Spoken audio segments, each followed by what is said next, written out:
Bienvenue dans la taverne de Bull donc la chaîne pour les débutants qui découvrent le jeu.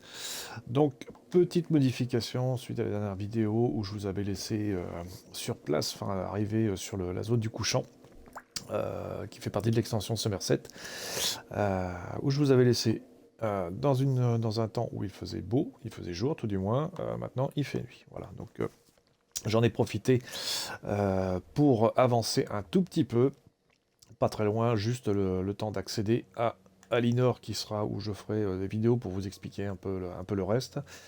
J'ai pas développé la carte, j'ai juste suivi donc le chemin pour pouvoir développer ne serait-ce que un ou deux oratoires, où je vous expliquerai aussi leur utilité. Voilà, donc il n'y aura pas beaucoup d'évolution par rapport à mon personnage et ce que vous pourrez avoir vous.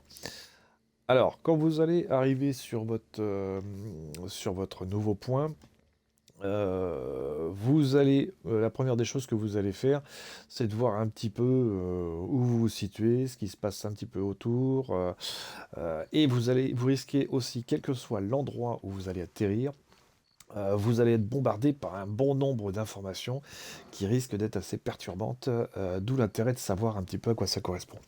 Alors, avant de commencer sur l'exploration même du jeu, alors, ce que je vous dis là, c'est du pas à pas.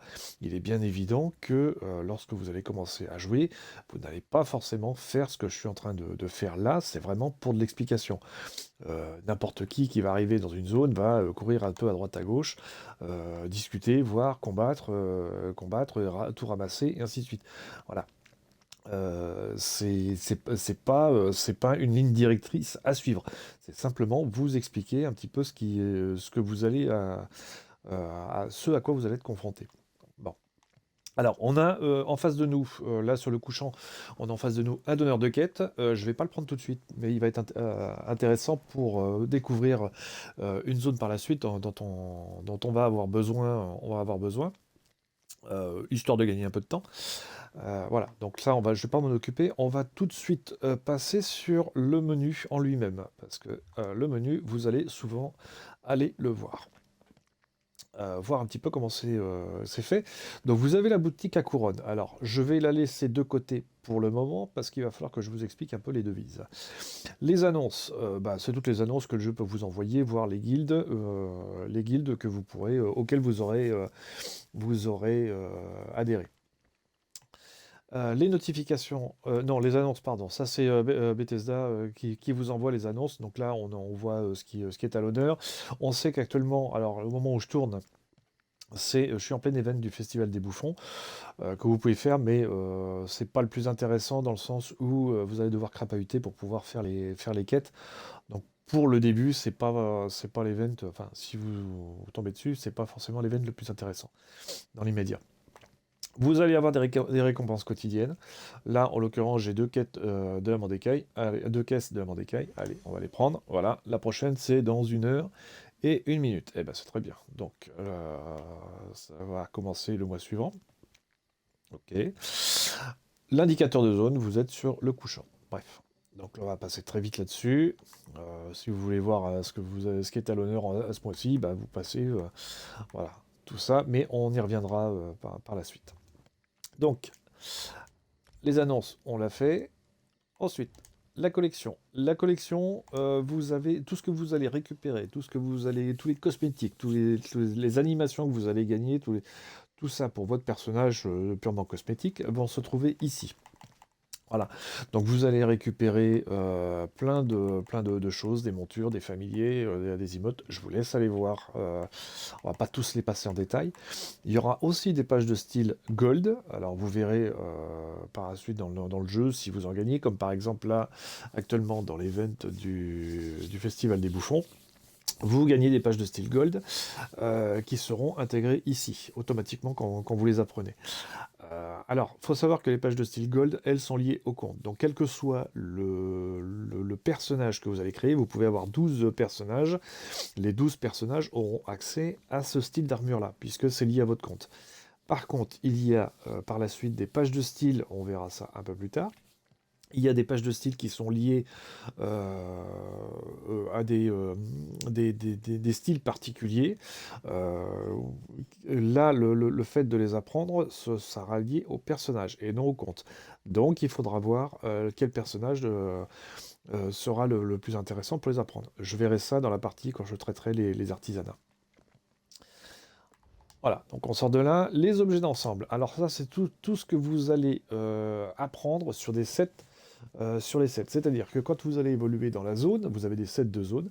Quand vous allez faire des donjons, quand vous allez faire des épreuves, ce qu'on appelle les raids, vous allez gagner différentes pièces de type d'armure et qui ont des bonus spécifiques. Voilà. C'est ces pièces-là que vous aurez besoin quand vous allez construire votre personnage, qu'il soit heal, qu'il soit DD ou qu'il soit tank. Vous n'allez pas mettre n'importe quoi dessus. Vous verrez sur Internet, vous avez plein d'influenceurs, plein de gamers, plein de joueurs qui vont vous indiquer quel type de pièces d'armure il faut mettre et quelle combinaison il faut mettre sur votre personnage pour pouvoir faire un tank, un heal, un DD, selon ce que vous voulez jouer. Alors moi, dans mes vidéos, je n'aborderai pas du tout les combinaisons d'armure parce que c'est pas du tout mon truc. J'ai les joueurs de ma guilde donc sur Xbox qui m'indiquent quoi faire, ou alors je vais sur internet et je regarde tout comme vous ce qu'ils préconisent, et puis voilà. Donc moi les combinaisons c'est pas du tout mon truc, donc je vais pas du tout l'aborder. Par contre, vous dire comment faire pour les obtenir, oui, ça c'est ce que je vais faire. D'ailleurs, on va en discuter tout de suite. Vous avez toutes les zones qui sont représentées ici. Voilà. Donc là, on peut passer. Vous avez les donjons et les donjons de pack de jeu, les épreuves, les arènes. Voilà. Vous allez, si je prends par exemple le cas du domaine d'Almérie, par exemple, vous avez toutes les zones qui concernent le domaine d'Almérie. Donc Aurédia, la marche de la Camarde, et ainsi de suite. Chaque zone possède 3 types d'armure. Légère, là c'est lourd. Léger et moyen, et chaque set a ses propres bonus qu'on peut voir sur la droite. Voilà. Le but étant de posséder, d'arriver au maximum de 5 pièces pour pouvoir bénéficier du bonus de 5 pièces. Voilà. On verra ça un peu plus tard sur comment monter son personnage, quel type de pièces il faut mettre. Voilà, donc on reviendra là-dessus sur comment faire pour les obtenir. L'inventaire. Alors, on va commencer déjà sur l'inventaire par les devises. Vous allez avoir beaucoup de devises différentes dans le jeu. La devise principale étant les PO, les pièces d'or. Vous voyez que moi j'en dispose de 1379. Alors ça c'est parce que j'ai fait quelques combats avant d'arriver sur la ville d'Alinor. J'ai engrangé quelques PO. Je vous expliquerai comment faire pour avoir un peu plus de pièces d'or. Les points d'alliance, tout ça, ça c'est une monnaie que vous allez acquérir quand vous ferez du PVP en Cyrodiil. Donc ça, c'est particulier aussi. Les pierres de Telvar, c'est une monnaie que vous allez acquérir en PVP, mais cette fois-ci dans les égouts de Cyrodiil. Les assignats, ce sont une monnaie pour les commandes de maître. Vous n'allez pas les voir tout de suite parce que vous allez falloir monter vos artisanats. Là aussi, je vous expliquerai là-dessus et ce que vous allez pouvoir gagner avec. Les cristaux de transmutation, vous n'allez pas en obtenir tout de suite, ça sera qu'à partir du niveau 10 que vous pourrez commencer à obtenir des cristaux de transmutation en faisant notamment ce qu'on appelle des aléas, des donjons aléatoires. À la fin, vous gagnez non seulement de l'expérience, mais vous gagnez aussi des cristaux de transmutation. À quoi servent les cristaux de transmutation? Eh bien, tout simplement, c'est la monnaie qui va vous être utile pour pouvoir refabriquer vos pièces d'armure et puis vos armes et que vous aurez acquis dans les donjons, les raids ou les zones. Voilà. Les gemmes à couronne. Alors les gemmes à couronne, ça c'est ce qui est vous allez gagner quand vous allez faire des échanges dans la boutique à couronne. Je vous en parlerai après. Là, les couronnes. Alors ça correspond à du vrai argent. C'est la seule chose de réel et qu'il faut voir, surtout si vous êtes dépensier. c'est l'argent réel. Alors moi j'ai 3650 couronnes pour la simple et bonne raison, c'est que j'ai une adhésion à Esopus qui, en fonction, toutes mes dates d'anniversaire, me redonne des couronnes. Voilà, pour ça qui me sert après éventuellement à acheter, accumuler et ainsi de suite. Les jetons, les jetons de tenue. Ça, c'est un jeton que j'ai acheté avec des couronnes. Donc ça, c'est un qui me reste. Les tickets d'événement. Alors ça, c'est lié aux différents événements que vous avez. Donc là, je vous ai dit que vous étiez dans la partie, le festival des bouffons. Quand vous faites une quête du festival, vous gagnez soit des pages de style dans les coffres, mais aussi vous gagnez des tickets d'événement. On verra aussi par la suite à quoi ils servent ces tickets d'événement quand je traiterai de la partie événement. Voilà, mais ça se gagne uniquement que dans la période d'événement. Et le maximum, de toute façon, est de 12. Si vous ne les avez pas utilisés, bah, vous ne pouvez pas dépasser au-delà. Donc l'intérêt, c'est de les utiliser, mais de les utiliser intelligemment. Les clés des indomptables, ça, vous n'allez pas en avoir tout de suite. Ça sera qu'à partir du niveau 45, que vous allez pouvoir avoir accès aux indomptables. Là aussi, on y reviendra. Les sauts de volonté, alors ça, c'est une monnaie que vous allez avoir si vous respectez certaines conditions. On reviendra aussi là-dessus un peu plus tard dans le menu, où vous verrez. Et les fortunes d'archives, c'est pareil, c'est une monnaie à part qui se situe dans les archives infinies. Voilà, donc avec des vendeurs bien spécifiques. Donc, dans l'immédiat, ce qui va nous intéresser, nous, ça va être les pièces d'or. Quel que soit, vous n'avez pas besoin de vous préoccuper euh, de comment répartir ces monnaies parce qu'elles se font automatiquement. Déjà, elles ne prennent pas de place, elles ne comptent pas dans les places que vous avez octroyées de 60 maxi. Ça se met automatiquement. Dès lors que vous avez gagné 10 cristaux de transmutation, ils se mettent et vous pouvez voir donc directement à quel niveau vous situez si vous avez besoin de refaire votre matériel. Bref, on passe au suivant. Donc les fournitures. Les fournitures, eh ben, c'est tout ce que vous allez consommables, et ainsi de suite. Donc là, on voit que ça, c'est ce que j'ai gagné en passant de niveau. On va les placer tout à l'heure. Les recettes, alors les recettes, c'est pas la peine de les cumuler. Quand vous en avez, vous voyez recettes inconnues, et ben vous les apprenez. Comme ça vous libère une place. Voilà, donc ça c'est déjà fait, je l'ai appris. J'ai une ligne de compétences cuisine qui est apparue, et ça va m'être utile aussi. On verra ça par la suite. Les crochets, très très utiles. Donc si vous en avez, ne les bazardez pas et ne les vendez pas. Voilà, vous en trouvez très souvent dans les urnes comment dire, des donjons ou autres. Les objets de barre de raccourci. Alors, tout ça, ce sont essentiellement des consommables que vous allez placer dans votre barre de raccourci pour avoir accès très rapidement dessus pendant le jeu. Voilà. Vous avez les armes qui prennent de la place. Et les bijoux. Alors pour l'instant, tout n'est pas encore débloqué, mais il y a aussi donc, des déguisements, il y aura aussi des anneaux. Donc il y en aura d'autres qui peuvent intervenir. Il y aura aussi des meubles. Donc la ligne, cette partie-là n'est pas encore terminée. Ça sera selon d'autres lignes peuvent apparaître, hein, les objectifs de quête et ainsi de suite. On va passer sur RB. Je vous avais parlé des opus et je vais en parler dans la vidéo suivante des opus, exactement en quoi ça consiste. Voilà. Les opus permettent d'un sac d'artisanat avec des matières premières. Donc on verra ça un peu plus tard. On sort le personnage. C'est une partie simplement purement d'information pour savoir où vous en situez, les caractéristiques de votre personnage. Je vous laisserai voir un peu les statistiques. Si vous êtes doué en statistiques, moi, c'est pas mon truc. Les compétences, ça on l'a déjà abordé sur la partie du didacticiel. Le journal, vous allez retrouver les quêtes à suivre. Pour l'instant, vous n'en avez aucune, mais ça va pas tarder. Vous avez un maximum de 25 quêtes.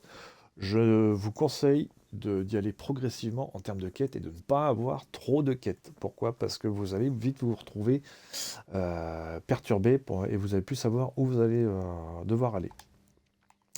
Les antiquités. Alors pour l'instant, tout dépendra de votre version. Soit vous y avez accès, soit vous ne l'avez pas. Alors pareil, ça fait partie d'une extension. On verra ça par la suite. Je ferai une vidéo là-dessus. La bibliothèque du savoir. Alors ça, c'est tout ce que vous allez récupérer comme parchemin, pages de style, les bouquins, tout ce que vous récupérez de lisible dans le jeu va se retrouver ici. Voilà. Hop, là, on peut voir par exemple si pour le style de l'Alliance de Dagfilante, qui compte 14 pages de style, là, j'en ai aucune, bien évidemment. Je peux aller dedans. Je sais que le motif artisanal, c'est le 26. Donc, ça peut être achetable. Hein. C'est surtout si jamais vous les achetez en boutique de guilde, pardon. Voilà, ça vous indique le montant. Et vous pouvez compléter. Donc là aussi, c'est un jeu de farm qui est intéressant. Pour ceux qui veulent farmer Tezo, et vous laisse libre cours là-dessus. Les succès, eh ben, c'est pareil. Si vous courez après les succès, je vais prendre par exemple dans les donjons, et ben voilà, vous avez toute une série de conditions à respecter pour pouvoir avoir des points de succès. Voilà. Réunir aussi, enfin respecter ces conditions vous permet d'octroyer aussi des cadeaux. Comme là par exemple, c'est avoir une couleur supplémentaire si jamais vous voulez faire vous voulez vous habiller dans un certain style et colorer votre style à votre convenance, et ben va falloir gagner des couleurs comme ça que vous allez gagner au fur et à mesure. Là c'est du turquoise. Vous pouvez avoir gagné aussi. Donc là on est sur un titre. Voilà, tout ça, il y a des fois, il y a des titres qui sont très importants, importants surtout pour les autres. Quand on sait que vous avez tel ou tel titre, c'est qu'on sait que vous n'êtes pas n'importe qui. Voilà. Donc il y a toute une ribambelle d'informations là-dessus. Là, on est en ce moment sur les événements le Festival du Bouffon, pardon. Et ben, on va le retrouver ici, Festival du Bouffon, et il a ses propres succès. Voilà. Là, on vous demande de sauver la princesse du roi Bouffon. Bon, ça fait partie d'une quête, c'est pas très compliqué. Là aussi, c'est pareil. Là, par exemple, si vous faites le Seigneur du Désordre ici, que vous respectez les 3 conditions qui sont indiquées, donc une invitée de marque, réjouissance royale et élégance printanière, donc que vous allez retrouver ici, hein.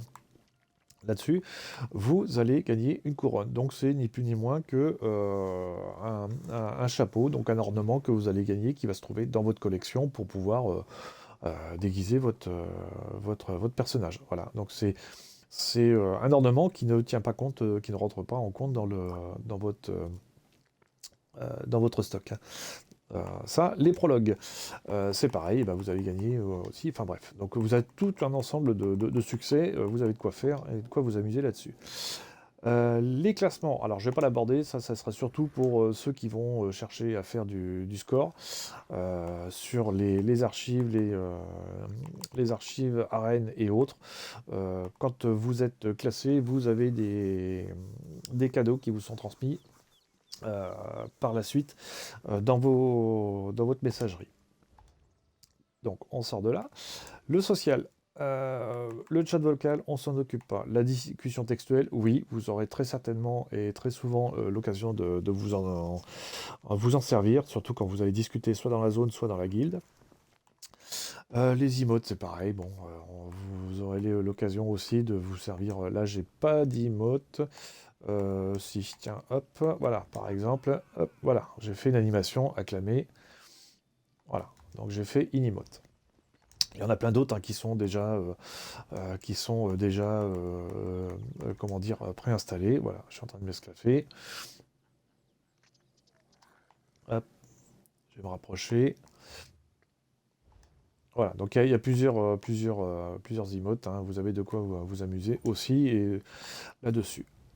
Le groupe, ça concernera lorsque vous serez en groupe de 4 ou en groupe de 12 pour les raids, vous savez qui fait partie de votre groupe. Voilà, donc c'est vraiment le restreint privé, on va dire, là-dessus. La guilde. Alors, je vais y venir aussi sur la guilde, sur un paragraphe guilde. La guilde va être très importante pour vous, pour évoluer dans le jeu, et même de le faire assez tôt, de demander à appartenir à une guilde assez tôt. Même si vous êtes un joueur solo, que vous n'avez pas envie de discuter avec les autres, sans être asocial, la guilde va être fortement importante pour grandir dans le jeu.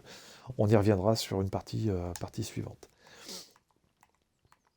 Les amis, eh ben ça, ce sera ceux que vous allez avoir dans le TESO, hein, que ce soit serveur américain ou européen. Donc là, moi, ma vidéo, elle est sur serveur américain pour pouvoir reprendre tout à zéro. Par contre, je suis sur serveur européen, chef de guilde, et j'ai déjà bien évolué là-dessus, donc c'est pour ça que ça m'est plus pratique de prendre le serveur américain pour faire ces vidéos. Voilà. Et votre courrier, donc ça sera vos MP. Donc là, j'ai tout un ensemble de choses qui me sont arrivées parce que j'avais pris des contenus. Pour l'instant, je ne les ai pas pris. Mais ce sont des messages que vous recevez. Vous allez recevoir soit parce que vous allez faire des achats, soit parce que d'autres vous envoient des choses directement. Des joueurs peuvent vous envoyer des objets que vous avez besoin. Voilà. C'est votre messagerie privée. Voilà. Hop, les recherches d'activité. Pour l'instant, vous n'y avez pas encore accès. Ça sera niveau 10. Quand on parlera des aléas, quand on sera niveau 10, je reviendrai sur cette partie-là qui sera beaucoup plus étoffée là-dessus. Vous pourrez faire des recherches de donjons directement pour avancer un petit peu. Des champs de bataille, ça sera niveau 10 aussi, mais ça sera du PVP, donc joueur contre joueur. Vous allez vous retrouver à 4, 3 équipes de 4 pour pouvoir jouer, et ça sera beaucoup plus compliqué parce que vous risquez de faire très souvent carpette plutôt que de jouer, et ça risque d'être frustrant parce que vous n'aurez pas le niveau. C'est pas le niveau, mais les stuff, les équipements qui sont prévus pour faire du PVP, voilà, qui n'ont rien à voir avec les équipements du PVE. Les récits de gloire, ça sera pour faire des jeux de cartes avec d'autres joueurs, voilà. Le guide de zone, selon la zone où vous êtes, vous pouvez voir toutes les quêtes que vous aurez à faire là-dessus. Bref, on sort de là. Les aides, vous pouvez demander de l'aide plus de précis, soit dans le didacticiel et ainsi de suite. Vous serez peut-être amené aussi à envoyer des tickets parce que à TESO. Le menu options, bon ça on l'a déjà vu tout à l'heure dans la vidéo précédente concernant le paramétrage du jeu. Vous pouvez y revenir à tout moment là-dessus. Et la partie des connexions, voilà. Donc je vous ai passé un peu l'intégralité. Alors ça peut paraître un peu vite, mais c'est pas ce qui va nous intéresser dans l'immédiat. Le menu, c'est juste de comprendre un petit peu où se trouvent les catégories. Vous aurez très certainement à venir, enfin c'est même pas très certainement, c'est sûr et certain que vous aurez à venir très régulièrement dans l'inventaire pour placer des objets, les détruire et ne pas les conserver. Les fournitures, c'est pareil, quand vous allez avoir besoin de les détruire ou de consommer. Les objets de base, c'est pareil. Les objets de barre de raccourci pour placer vos objets. Votre personnage, vous irez très peu parce que c'est juste de la partie statistique. Les compétences, oui, puisque là, vous voyez, j'ai en l'espace de mon trajet d'un oratoire à un autre oratoire, j'ai acquis des points d'expérience et j'ai dû passer d'un niveau, donc ce qui m'a fait gagner des points supplémentaires, donc je vais devoir répartir aussi. Voilà, donc ça, et de faire évoluer mes compétences. On reviendra de toute façon sur les compétences un peu plus tard. Le journal, c'est pareil, parce que vous allez devoir voir où vous en êtes dans votre quête, parce que vous ne savez pas où va se trouver la quête suivante, parce que c'est bien beau de vous dire que vous avez une quête, mais il faut savoir encore où elle se trouve, donc on verra comment voir la position. et ainsi de suite. Donc voilà, vous avez votre bureau, c'est votre tableau de bord, enfin votre menu, c'est votre tableau de bord qu'il va falloir connaître et laisser de côté certaines qui ne seront pas forcément importantes. Voilà. J'en arrête là pour la partie découverte du menu et je vais passer dans une autre vidéo où je vais vous expliquer tout de suite ESO+, parce que je vous en parle depuis tout à l'heure, mais de savoir déjà ce qu'il en est exactement de ESO+. Voilà, à tout de suite.